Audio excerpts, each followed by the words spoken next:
അമ്മ അത് എന്താ സംഭവിച്ചതെന്ന് വെച്ചാ അർജുൻ എന്തെങ്കിലും പറയുന്നതിന് മുമ്പ് തന്നെ രേണുക ഇടപെട്ടു. നിന്റെ കാരണങ്ങളൊന്നും ഇവിടെ ആർക്കും അറിയേണ്ട ആവശ്യമില്ല. പാർട്ടി ആരംഭിക്കും. അർജുൻ മുഖം കുനിച്ചുകൊണ്ട് ആ വേദിയിൽ നിന്നിറങ്ങി. പ്രയാഗയുടെ കുടുംബാംഗങ്ങളെല്ലാം അത് കണ്ട് പരസ്പരം ചിരിക്കാൻ തുടങ്ങി. അർജുൻ പ്രയാഗയുടെ അടുത്ത് ചെന്ന് എന്തുകൊണ്ടാണ് വൈകി വന്നതെന്ന് അവളോട് പറയാൻ ശ്രമിച്ചു. പ്രയാഗ, ഞാൻ അല്പം വൈകിപ്പോയി.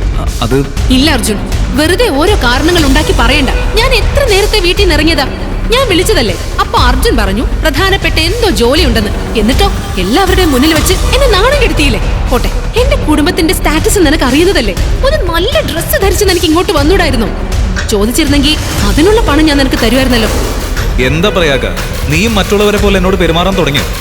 നിനക്ക് എന്നെ നന്നായിട്ട് അറിയാവുന്നതല്ലേ. എനിക്കും ആത്മാഭിമാനമുണ്ട് പ്രയാഗ. ഞാൻ നിന്നോട് മുൻപേ പറഞ്ഞിട്ടുള്ളതല്ലേ, എന്റെ പ്രൊജക്ട് വിജയിച്ച എന്റെ സ്വന്തം പണം കൊണ്ട് ഞാൻ എല്ലാം വാങ്ങും.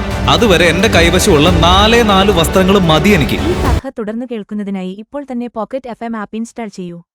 Link in description.